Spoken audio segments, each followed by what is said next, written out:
He speaks as if he were God. This is blasphemy! Lord, please hear our prayers. Have mercy on us. 오늘도 이 저녁에 오신 여러분을 주님의 이름으로 환영합니다. 이제 겨울이 다 지났다 생각했는데 눈이 엄청 또 어제 오더라고요. 그럼에도 불구하고 예쁜 꽃이 피고요. 또 저 남부 지방에서는 싹도 났다고 합니다. 이런 예쁜 꽃 보시면서 또 추운 겨울 잘 이겨내심에 또 하나님의 큰 위로 받으셨으면 좋겠습니다. 오늘 요한복음 이야기 계속해서 나누도록 하겠습니다. 요한복음 7장 펼치실까요? 7장 우리가 지난 시간에 24절까지 봤고요. 오늘 새로운 문단인 7장 25절부터 36절까지 말씀. 요한복음 7장 25절부터 36절까지 말씀인데요. 오늘 봉독은 25절, 26절, 27절 우리 같이 한 목소리로 합독하겠습니다. 같이 읽을게요. 예루살렘 사람 중에서 어떤 사람이 말하되 이는 그들이 죽이고자 하는 그 사람이 아니냐. 보라 드러내게 말하되 그들이 아무 말도 아니하는도다. 당국자들은 이 사람을 참으로 그리스도인 줄 알았는가. 그러나 우리는 이 사람이 어디서 왔는지 아노라. 그리스도께서 오실 때에는 어디서 오는지 아는 자가 없으리라 하는지라. 아멘. 우리가 지난 시간에 요한복음 7장 10절부터 24절 말씀 봤죠? 짧은 문장으로 좀 조려서 말씀드리자면 보이는 판단과 보이지 않는 진실에 관한 이야기를 우리가 지난 시간에 나누었어요. 예수님은 사람들의 기대처럼 공개적으로 자신을 드러내고 행동하지 않으셨습니다. 다만 아버지 하나님의 시간표에 따라서 은밀하게 움직이셨어요. 그래서 사람의 때가 아니라 하나님의 때에 맞춰서 사람이 호응하는 그 시간에 맞춘 것이 아니라 하나님이 계획하신 그 일정표에 따라서 은밀하게 움직이셨다는 거죠. 그런데 사람들은 예수님을 직접 만나 여쭙기보다는 뒤에서 수군거렸죠. 다 당시의 사람들이 예수가 누구냐? 예수가 누구냐? 그 슈퍼맨 같은 엄청난 능력으로 막 아픈 사람 막 고치고 수많은 사람에게 빵과 물고기를 나눠주는 그 사람은 누구냐? 뒤에서 다 수군거리면서 이런 사람이다 저런 사람이다 말은 많았지만 예수님께 직접 다가와서 당신 누구세요? 라고 여쭙는 사람은 없었다는 거죠. 그런데 그렇게 확인하지도 않은 채 섣불리 판단합니다. 정보는 굉장히 많았어요. 근데 진실은 보지 못했던 거죠. 예수님은 분명히 말씀하셨습니다. 외모로 판단하지 말고 공의롭게 판단하라. 외모로 판단하지 말고 공의롭게 판단하라. 정의와 공의의 구분 좀 아세요? 정의는 뭐고요? 공의는 뭘까요? 정의. 제가 한번 정리해 드렸던 기억이 나는데 정의는 하나님의 성품이에요. 옳음, 하나님이 바르다라고 하는 그 발음. 근데 그것을 적용하는 거, 그 옳은 대로 시행하는 것은 공의라고 해요. 그 정의가 바르게 쓰여서 의롭게 이루어지는 것을 공의라고 말하는 거예요. 그래서 왕은 정의의 도구죠. 그런데 그 왕이 공의를 세워야 되는 거예요. 대통령도 정의의 도구예요. 그 대통령이 자신의 권위로 공의를 세워야 되는 거죠. 이 정의와 공의가 구분됩니다. 성경 그렇게 구분해서 사용하고 있어요. 자, 그런데 예수님이 말씀하셨던 것은 외모로 판단하지 말고 공의롭게 판단하라. 겉으로 보이는 배경, 형식, 조항 이런 것들에 머물지 말고 그 안에 담겨진 아버지 하나님의 뜻과 생명을 좀 바라봐라 하는 말씀을 하신 거예요. 우리는 이제 그분의 예수님의 질문 앞에 서 있어요. 나는 수군거리는 소문 따라가는 사람인가? 아니면은 진리를 향해서 직접 나아가는 사람인가? 나는 껍데기 형식을 붙들고 있는 종교인인가? 아니면 아버지 하나님의 마음을 붙들고 있는 신앙인인가? 지난 시간에 하나님 말씀은 우리에게 겉모습이 아니라 중심을 선택하라고, 조급함이 아니라 하나님의 때를 기다리라고, 판단이 아니라 공의롭게 분별하라고 하는 말씀의 요구를 우리가 받았습니다. 이 흐름 위에서 오늘 본문으로 이어져 가는 말씀이죠. 사람들은 예수님을 겉모습으로 판단했어요. 율법의 조항은 봤지만 모세의 율법에 이러이러하다라고 하는 그 조항의 구문은 봤지만 율법 안에 담겨진 그 마음은 못 본 거예요. 생명을 풍성케 하고 더 풍성케 하려고 하는 하나님의 율법의 원칙, 생명을 위한 율법이라는 건데 그 율법을 율법 자체로만 봤지 율법 이면에 더 큰 정신을 보지 못하니까 형식은 붙들었지만 정작 율법이 위하는 생명은 놓쳐버린. 그런데 오늘 본문은 한 걸음 더 들어갑니다. 사람들은 이제 이렇게 말해요. 우리가 이 사람을 안 돼요. 오늘 본문에 보면은 27절에 보면은 그러나 우리는 이 사람이 어디서 왔는지 안다. 그러잖아요. 그러니까 이 사람이 누군지 안다. 문제는 바로 여기 있어요. 모른다고 말하는 사람보다 안다고 확신하는 사람이 더 멀리 있을 수 있어요. 우리가 이 사람을 안다. 이 말은 좀 자신감 넘치는 것처럼 들리죠. 아, 이 사람 내 알아. 그리고 자신감 넘치잖아요. 확신이 있어 보이고. 이 사람이 하는 말은 진짜인 것 같고. 그러나 영적으로 보면은 이건 정말 위험한 발언이에요. 왜냐하면 모른다고 말하는 사람은 배울 가능성이 있어요. 모르니까 알고 싶죠. 배울 수 있는 가능성이 있어요. 근데 안다고 확신하면 그 아는 정보가 가짜이고 거짓일 수 있잖아요. 그런데 그것으로 진짜라고 믿고 아는 거죠. 그러면 안다고 확신하는 사람은 더 이상 들으려고 하지 않아요. 아, 뭐 그 사람 다 아는 걸 뭐. 신앙생활에도 이런 모습 있잖아요. 간혹 제가 보면 뭐 뭔가 말씀을 이렇게 꺼내려고 하면은 목사님 그 말씀 지난번에 다 하셨어요. 이미 다 알고 있는 말씀입니다. A부터 Z까지 뭔 말 하실지 알아요. 목사님 그 본문은요 여러 번 반복해서 들었습니다. 아무렴 했던 얘기 또 할까? 거기서 확장해서 더 나은 이야기로 지평으로 끌고 가려고 하는 건데 그걸 모르고 앞서 복습하는 의미에서 그 얘기를 했던 것을 또 한다라고 생각하고 말을 자르는 분이 계시더라고요. 또 요한복음 하니까 아 요한복음 나 10번도 넘게 읽었어. 아 익숙해. 그러니 요한복음에 뭐 더 새로울 게 있나 해서 이 자리에 안 나오는 분들이 그런 분들 아닙니까? 요한복음 다 아니까? 그런데 우리의 익숙함이 하나님의 계시를 막을 수가 있어요. 우리의 익숙함은 긴장을 풀게 해요. 익숙한 것은 긴장이 안 되죠. 익숙하지 않으니까 긴장하는 거잖아요. 익숙하면은 긴장이 풀려요. 긴장을 풀면 경외가 사라져요. 그리고 경외가 사라지면 계시가 멈춰요. 예수님 당시 사람들도 메시아에 대한 지식은 굉장히 풍성했거든요. 그러나 정작 메시아가 눈앞에 서 계실 때는 알아보지 못하는 거예요. 왜 그럴까요? 하나님은 사람의 예상의 틀에 맞춰서 오지 않기 때문에 그래요. 하나님의 생각은 우리보다 더 높아요. 땅이 하늘에서 먼 것처럼, 동이 서에서 먼 것처럼 그분의 생각은 우리보다 더 높은 곳에 있거든요.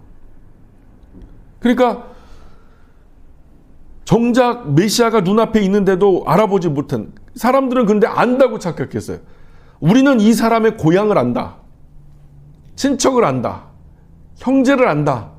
부모를 안다. 그 지역을 안다. 그 직업을 안다. 실제로는 구주 예수님의 영원한 근원은 몰라요. 어디 출신인지는 아는데 아버지 하나님께로 오신 그분의 참된 출처는 보지 못했다는 거예요. 안다고 난 나사렛에서 저 사람이 온 거 알아 라는 것 때문에 아버지 하나님께로부터 온 것을 가로막아 버린 거죠.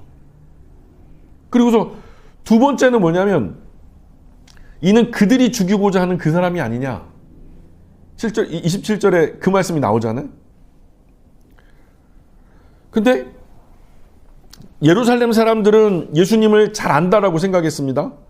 그분의 출신도 알고 자란 동네도 알고 가족도 압니다. 그래서 결론을 내린 건 그리스도께서 오실 때는 어디서 오시는지 아는 자가 없으리라. 그죠? 그리스도가 히브리어로 메시아잖아요. 메시아가 우리말로는 구세주잖아요. 구세주가 올 때는 어디서 오는지 우리가 알겠냐. 아무렴 모르겠지. 그런데 논리는 단순해요. 우리는 이 사람이 어디서 왔는지 출신을 안다. 그러니까 고로 그는 메시아가 아니다. 맞아요? 참된 출처를 모르는 거죠. 메시아는 사람들이 알게 오지는 않을 거라는 그런 추측 속에 이 사람이 어디서 왔는지 우리가 아니까 이 사람은 메시아가 아닐 거라. 여기서 우리는 사람의 판단의 또 다른 한계를 보는 거예요. 정보는 많지만 계시는 없어요. 여러분 여기서 정보와 계시를 잘 구분하셔야 돼요. 정보와 계시. 쉽게 설명해 볼게요. 사람들은 예수님에 대해서 알고 있는 사실은 많아요.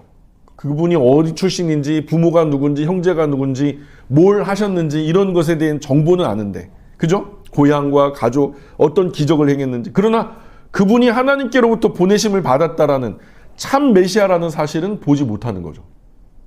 정보는 겉에 대한 알미예요. 정보는 출신, 경력, 배경, 했던 말, 했던 행동 이런 것들은 면밀히 관찰하면 다 알 수 있어요. 제가 오늘부터 24시간 최인식 집사님을 따라다니면 최인식 집사님이 하는 모든 일들을 나는 알아요. 관찰을 통해서. 그리고 그 정보들을 머리에 축적할 수도 있어요. 근데 이런 거는요, 관찰하지 않아도 돼요. 단순히 스마트폰으로 검색만 해도요, 그 사람 몸무게, 키, 초중고등학교, 또 누구와 친구인지 간단한 이야기 다 알 수 있어요. SNS 타고 들어가면요, 그 사람이 요즘에 뭐하고 노는지도 다 알 수 있어요. 그건 정보라고 해요, 정보. 단순한 검색만으로도 얻을 수 있는. 그러나 계시는 본질에 대한 깨달음이라는 거예요. 정보와 계시는 달라요. 이분이 누구신지 우리가 어떻게 알 수 있죠?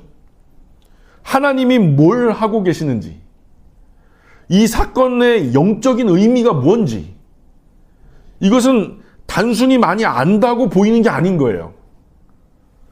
하나님이 열어주셔야, 깨닫게 해주셔야 그것이 열리는 거예요. 그건 계시의 영역이에요. 뭐 성경에서 예수님이 구세주라고 했다고 그냥 구세주로 다 믿어버립니까? 그러면은 지구상 80억 인구가 다 믿게요? 그건 정보인데요. 그 정보가 완전히 계시로 내 안에 박히기 전에는요, 계시는 아닌 거예요. 쉽게 말하면 이런 차이예요. 태양을 연구하는 사람은 그 태양의 온도 체크할 수 있죠.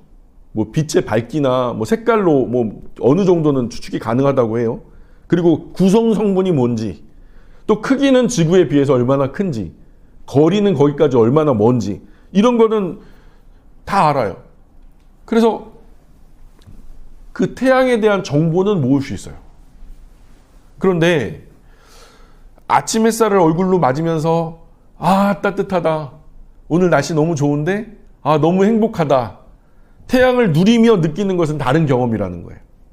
요한복음에서 사람들은 예수님에 대한 설명은 할 수 있었지만, 그분이 고향이 어디고 어디 출신이고 부모가 누군지 형제가 누군지 뭔 일을 했는지 이런 것들은 대략 알 수 있었지만 예수님을 하나님의 아들로 믿지는 못했던 거죠.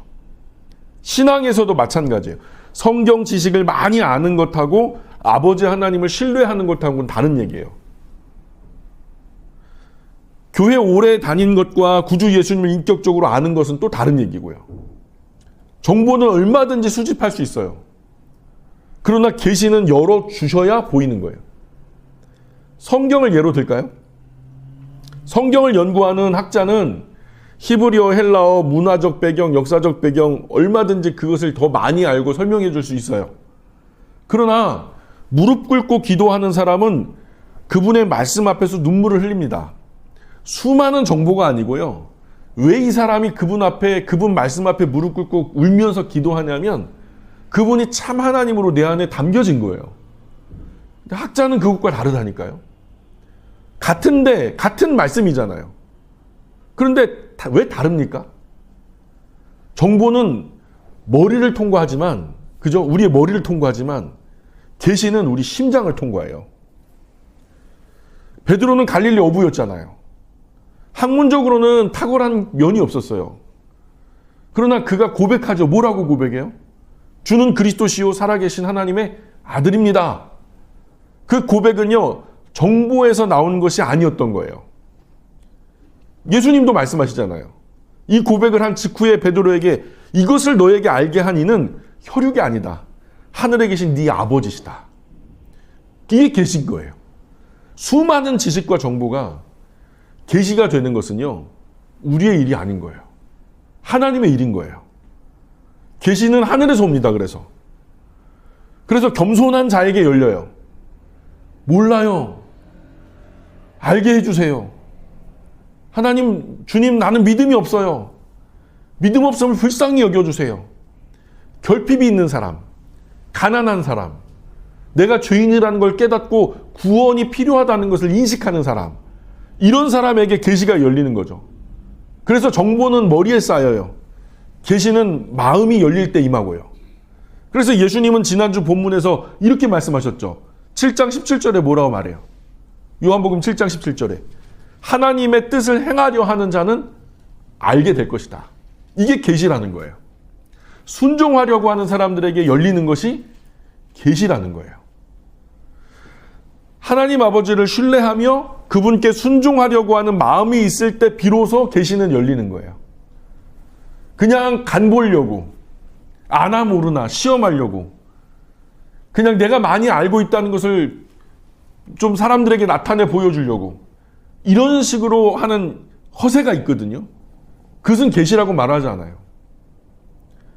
정보는 그래서 노력으로 얻죠. 열심히 공부하면 다 할 수 있어요. 우리 이 자리에 있는 어떤 분보다 주일학교 아이가 훨씬 더 성경에 대해서 더 많이 알 수 있어요. 공부 열심히 하면. 근데 계시는요, 겸손으로 받습니다. 정보는 예수님에 대해서 많은 말을 하게 하죠. 예수님이 몇 년도에, 세계사 속에서 보면 몇 년도에 나셨고, 그분이 있으실 때 세계사 속에서 어떤 황제가 다스렸고, 분봉한 누구였고, 또 그 역사적인 배경, 문화적인 배경은 이런 것들이 있고, 그죠? 정보를 알면 예수님에 대해서 말이 많아져요. 그런데 계시는요, 구주 예수님 앞에 무릎 꿇게 합니다. 말이 필요 없어요. 그냥 무릎 꿇는 거예요. 그들은 예수님의 고향은 알았지만 예수님의 근원은 몰랐다는 거예요. 요한복음 1장에서 이미 말씀하셨잖아요. 말씀이 육신이 되어 우리 가운데 거하셨다. 이 말씀은 곧 하나님이다. 그러니까 그분이 바로 하나님으로부터 왔다는 것을 요한복음은 선언하고 시작하는 거예요. 우리는 알아요. 당시 사람들은 몰라도 이 글을 읽는 저와 여러분은 이제 알게 된 거예요. 그래서 이 기준을 가지고 볼 때 수많은 사람들이 예수님을 정보로 대했지 계시까지 나아간 사람은 별로 없다는 걸 이제 알게 될 거예요. 그들은 육신은 보았지만 하나님의 말씀 속에 있는 예수님 보지 못했던 거죠. 28절, 29절 한번 읽어볼까요? 28절, 29절 시작. 예수께서 성전에서 가르치시며 외쳐 이르시되 너희가 나를 알고 내가 어디서 온 것도 알거니와 내가 스스로 온 것이 아니니라. 나를 보내신 이는 참되시니 너희는 그를 알지 못하나 나는 아노니 이는 내가 그에게서 났고 그가 나를 보내셨음이라 하시니. 예수님이 성전에서 외치신 거예요. 성전에서 이렇게 외치신 거예요. 너희가 나를 알고 내가 어디 출신이라는 거, 내가 어디서 왔다는 거 너희들 안다. 그런데 너희가 모르는 게 있어. 나는 스스로 온 게 아니야. 여기에는 아이러니가 담겨 있어요. 그래, 너희 말대로 너희는 나를 안다고 하지. 하지만 정작 나를 보내신 분은 정말 모르는구나. 예수님 분명히 말씀하신 거예요. 나는 그분을 안다. 나는 그분에게서 났고 그분이 나를 보내셨다. 그러니까 예수님은 분명하게 원천을 공개한 거예요. 하나님의 아들 하나님이신 예수님이 현장에 임재하셔서 사람들에게 계시해 주신 거예요. 근데 받는 자가 있고 받지 못하는 사람이 있었다는 거예요. 요한복음 전체의 핵심이 이거예요. 예수님은 단순하게 갈릴리 출신 청년이 아니었다는 거예요. 아버지 하나님께로부터 보내심을 받은 분이었다라는 거죠. 구약에서 말씀하셨던 그 한 선지자, 그 메시아, 그 구세주가 바로 자신이라고 밝히신 거예요. 그래서 그 신앙은요, 예수님의 인간적인 배경을 이해하는 게 아니에요. 이 성경 공부 열심히 해가지고 성경 테스트에서 100점 맞는 게 그게 신앙이 아니라니까요. 구주 예수님의 신적인 근원을 믿고 의지하는 거예요.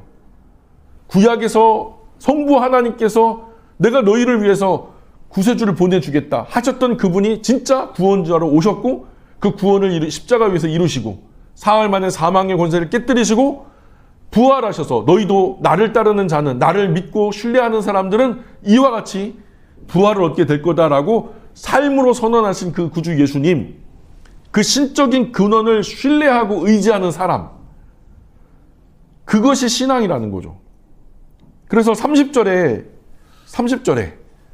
이렇게 말씀합니다. 같이 읽어볼게요. 시작. 그들이 예수를 잡고자 하나 손을 대는 자가 없으니 이는 그의 때가 아직 이르지 아니하였음이로라. 사람들은 예수님 잡으려고 하죠. 그죠? 특히 유대의 지도자들, 종교 지도자들. 아마 보나마나 바리새인들이었을 거예요. 그죠? 예수님을 잡으려고 합니다. 그러나 손을 대는 자가 없었대요. 왜 그럴까요? 그들이 능력이 부족해서 그랬을까요? 그때 마침 병력이 조금 부족해가지고 군중이 막아서 예수님을 못 잡았을까요? 아니면 로마 군대가 두려워서 예수님 못 잡았을까요? 이유는 단 하나예요. 성경이 말하는 이유는 그분의 때가 아직 이르지 않았다. 그분의 때가 아직 이르지 않았다. 이 말씀은 요한복음 전체를 꿰뚫는 이 중심축이에요. 하나님의 때. 그래서 예수님의 생애는 사람의 박수에도 흔들리지 않고요. 사람의 위협에도 무너지지 않아요. 그분의 생애는 하나님의 시간표 안에서만 움직여요. 이 말씀은 우리에게 엄청난 위로가 됩니다. 어떻게 우리가 이 말씀을 적용할 수 있냐면 우리를 넘어뜨리려고 하는 말이 참 많아요. 그죠? 우리가 인생을 살다 보면 우리의 신앙을 좌절시키고 포기하게 만드는 약한 말들, 상황, 사건들이 참 많죠. 억울한 상황이 때로는 올 수도 있어요. 설명되지 않는 위기가 찾아올 수도 있어요. 그러나 기억해야 합니다. 하나님이 허락하지 않으시면 그 일은 우리 인생의 끝이 될 수 없다는 거. 그리스도인이 고난받지 않는다는 말이 아니에요. 그리스도인이 슬픔 당하지 않는다는 얘기가 아니에요. 다 세상 사람들이 만나는 인생의 희노애고 애오욕을 전부 다 경험할 수 있어요. 그러나 중요한 것은 우리 인생은 사람의 감정에 의해 결정되지 않는다는 거예요. 여론에 의해서 판결되지 않는다는 거예요. 하나님의 주권 안에서 움직이고 있다는 거죠. 이 믿음이 있을 때 우리는 조급해지지 않아요. 이 믿음이 있을 때 우리는 두려움에 휘둘리지 않아요. 그러니 하나님이 허락하지 않으시면 그 일은 우리 인생의 끝이 될 수 없다.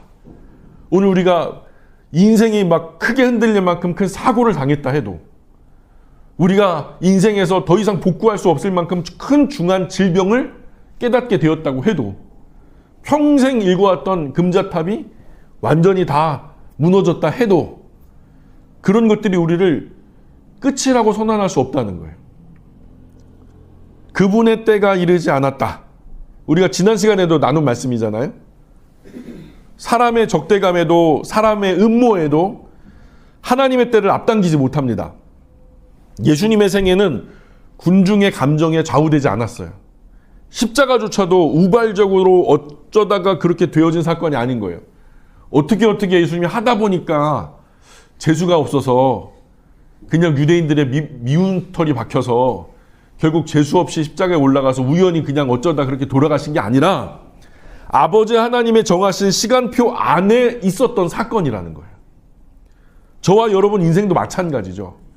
우리 삶에도 공격이 있고 오해도 있고 위기도 있어요. 그러나 우리가 기억하셔야 돼요. 하나님이 허락하지 않으시면 그 어떤 위기도 우리를 무너뜨릴 수 없어요.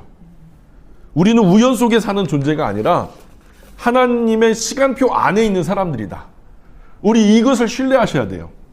하나님의 큰 시간표 안에서 우리의 인생은 흘러가고 있다. 사람들의 말이 아무리 커도 그 말이 우리의 운명을 결정하지 못해요. 상황이 아무리 거세도 그 파도가 우리의 끝을 선언하지 못해요. 하나님이 허락하지 않으시면 우리의 때는 아직 끝나지 않아요. 그리고 하나님의 시작하신 일은 결코 사람의 손에 무너지지 않습니다. 우리 인생은 사람의 손에 달려있는 것이 아니고 하나님 손에 달려있다는 거예요. 자, 31절 볼까요? 31절 시작. 무리 중에 많은 사람이 예수를 믿고 말하되 그리스도께서 오실지라도 그 행하실 표적이 이 사람이 행한 것보다 더 많으랴 하니. 자, 그러나 무리 중에 많은 사람이 믿었다는 거예요. 무리 중에 많은 사람이 예수님을 믿고 말했다. 근데 어떻게 믿었냐? 뭐 때문에 믿었냐? 그 말이 어떤 말이었냐면 그분이 행하시는 표적이 그리스도께서 오실 때 더 많을까? 이렇게 했다는 거예요. 그러니까 쉽게 말해서 구약에서 예언했던 그 메시아가 오신다고 해도 이 사람보다 더 많은 기적을 행하겠는가? 이런 말이죠. 그러니까 이 정도면 메시아로 받아들여야 된다. 이런 말인 거예요. 예수님을 믿지 않으려는 지도자들이 있는 반면에 무리 중에 일부는 이렇게 생각해요. 눈먼 자를 보게 했죠. 병자를 고치셨고요. 수많은 사람들에게 초자연적인 능력으로 오병이어 사건, 떡을 먹이고 물고기를 먹였죠. 그렇다면 묻는 거예요. 앞으로 오실 메시아가 있다면 이 사람보다 더 큰 표적을 보여줄 수 있겠는가? 결론은 사실상 이것입니다. 우리가 기다리던 메시아가 바로 이분이 아닐까? 하고서 믿으려고 했던 사람이 많았다는 거죠. 이게 적절한 예가 될지는 모르겠지만 알아서 가려서 들으세요. 어떤 망해가는 회사에서 새로운 능력 있는 CEO가 올 거라고 기대하고 있습니다. 근데 이미 와 있던 한 사람이 회사를 휘어잡고 살려내고 문제를 해결하고 죽어가던 회사를 다시 기사회생시켰어요. 성과를 냅니다. 그때 사람들이 말해요. 앞으로 올 CEO가 이 사람보다 더 잘할 수 있을까? 이 말은 사실상 이미 이 사람이 답이 아닌가라는 의미인 거예요. 중요한 것은 사실 이 예가 완전한 믿음의 모든 것들을 표현하는 말은 아니에요. 그들은 예수님을 하나님의 아들로 깊이 이해했다고 보기는 어려워요. 단지 표적을 보고 합리적으로 추론한 거예요. 구약에서 이런 일들을 하면 메시아가 오신 그분이라고 하는데 이분이 그런 일들을 하니까 이분이 혹시 메시아는 아닐까라고 믿으려고 했던 사람들이라는 거죠. 그래도 중요한 건 이거예요. 완전히 닫힌 마음은 아니었다는 거죠. 적어도 그 마음은 열려 있었다. 여지는 남겨두었다. 이 말의 의미는 이분이 보여주신 일을 보면 메시아가 아니라고 말할 이유가 없다라는 것이죠. 이미 그분이 행하신 기적이 모든 것을 말해주고 있다. 적극적으로 말하면 이런 의미일 거예요. 완전한 이해는 아니지만 적어도 그들에게는 열린 마음이 있었다. 모든 사람이 다 닫혀져 있었던 것은 아니다. 라는 것을 오늘 성경의 본문 우리에게 얘기하고 있는 거죠. 언제나 하나님의 진리는 열린 마음 안에서 자랍니다. 우리의 마음이 닫혀 있으면요, 하나님도 우리 마음을 열어 뜯어 제끼질 못해요. 하나님 우리에게 100% 자유의지 주셨죠? 그 자유의지는 심지어 하나님이 아니라고 말할 수 있는 자유예요. 물론 하나님은 나의 창조주가 되십니다라고 고백할 수 있는 자유도 되지만 그 자유가요, 잘 선용되면 놀랍게 영광스러운 하나님의 은사지만, 선물이지만 잘못 오용되면 지옥불만큼이나 뜨거운 무서운 우리를 찌르는 무기가 된답니다. 그래서 이 진리는 하나님을 향해서 열려진 마음 안에서만 자랍니다. 32절, 33절, 34절 한번 읽어봅니다. 시작. 예수에게 대하여 무리가 수군거리는 것이 바리새인들에게 들린지라.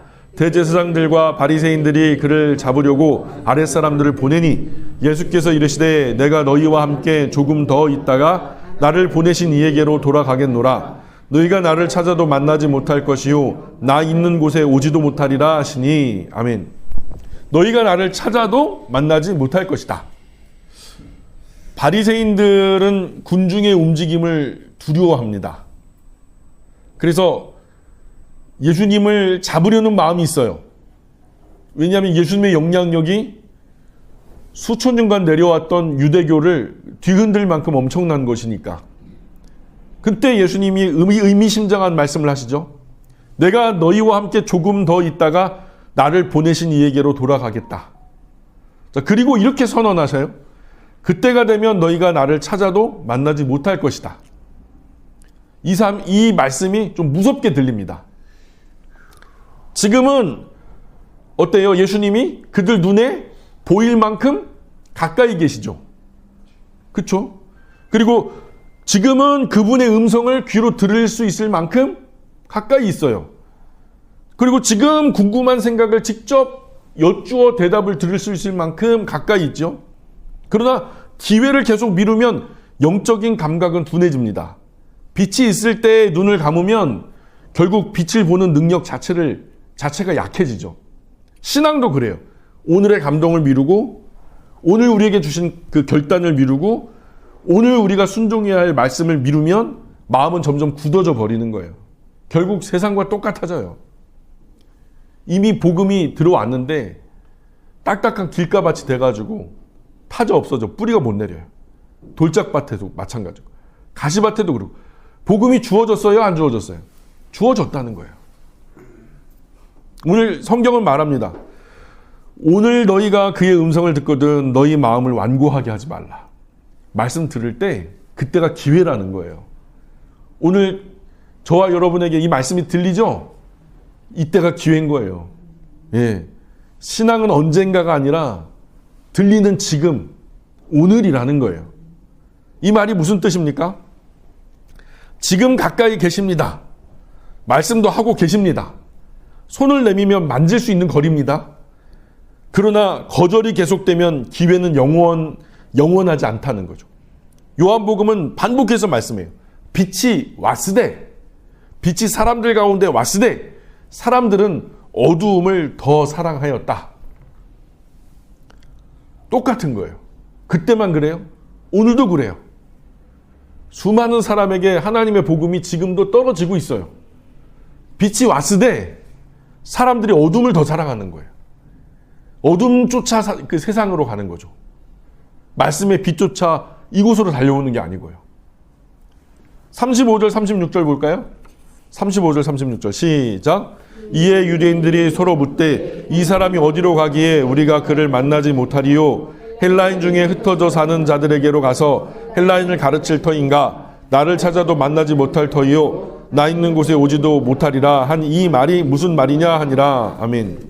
당시 많은 유대인들이 세계 열방에 퍼져서 흩어져서 살고 있었죠. 헬라인들이라고 하면 그때 당시가 팍스 헬라의 세상이에요. 헬라가 깔아놓은 기반 안에 로마가 제국을 이루었고 언어는 다 헬라어로 되어지고 그 정치는 로마가 판도를 다 잡고 있는 상황이었기 때문에 사실 헬라인들이라고 불렀죠. 다.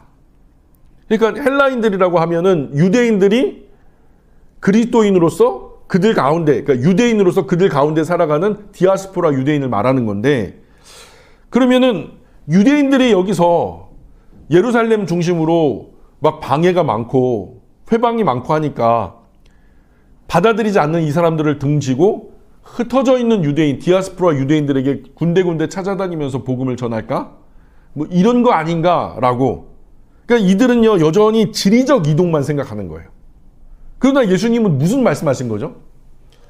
십자가를 곧 지실 거를 얘기하시는 거죠. 죽음과 부활과 승천을 지금 생각하고 말씀하시는 거예요. 차원이 다른 말이에요. 겉으로는 단순한 말처럼 들리죠. 잠깐 있으면 못 본다 하니까 어디 딴 데 가려나 보다. 그러나 예수님은 전혀 다른 얘기예요. 그분 안에는 영원한 이야기가 담겨져 있는 거죠. 오늘 말씀의 핵심이 이거예요.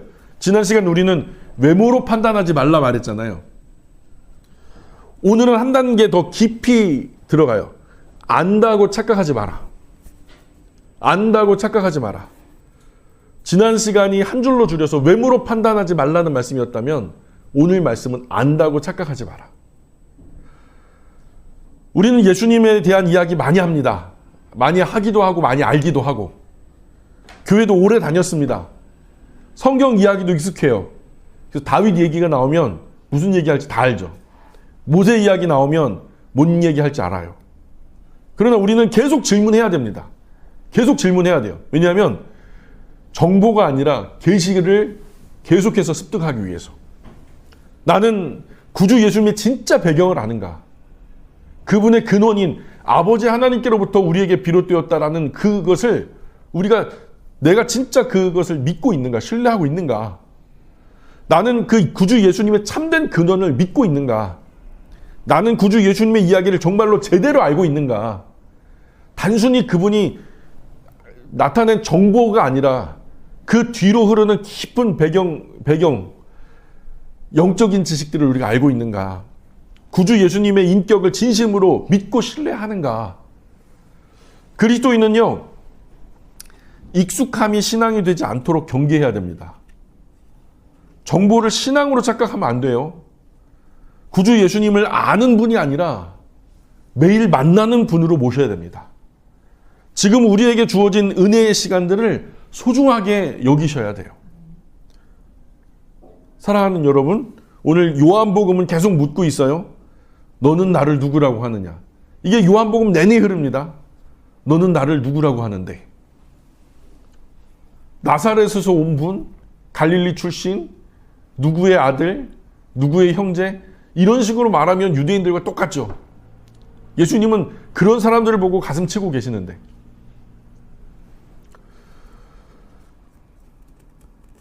사람들은 우리가 안다라고 말했지만 정작 가장 중요한 것을 놓치고 있었어요.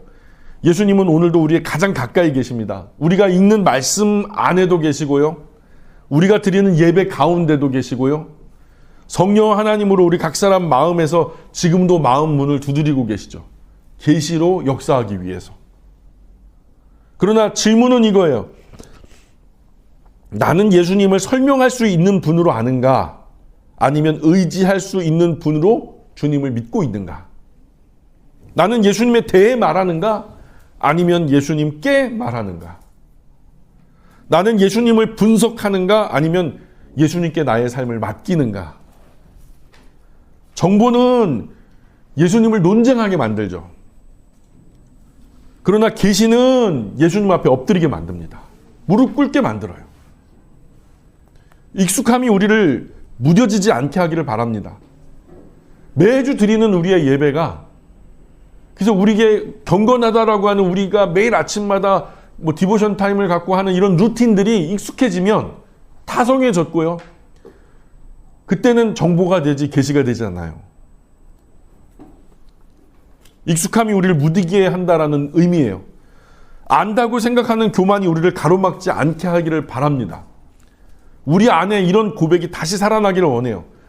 하나님, 제가 알고 있는 예수님이 아니라 참으로 아버지 하나님께로부터 오신 하나님의 아들이심을 믿습니다. 제가 알고 이해하는 만큼이 아니라 제가 붙드는 만큼 역사해 주십시오. 아버지 하나님이 저에게 보여주시고 싶은 만큼 계시하여 달라고, 그만큼 우리가 겸손하고 예수님 성품처럼 온유해서 하나님의 계시를 담을 수 있는 거룩한 그릇이 되었으면 우리가 늘 그것을 위해서 기도해야 되겠죠.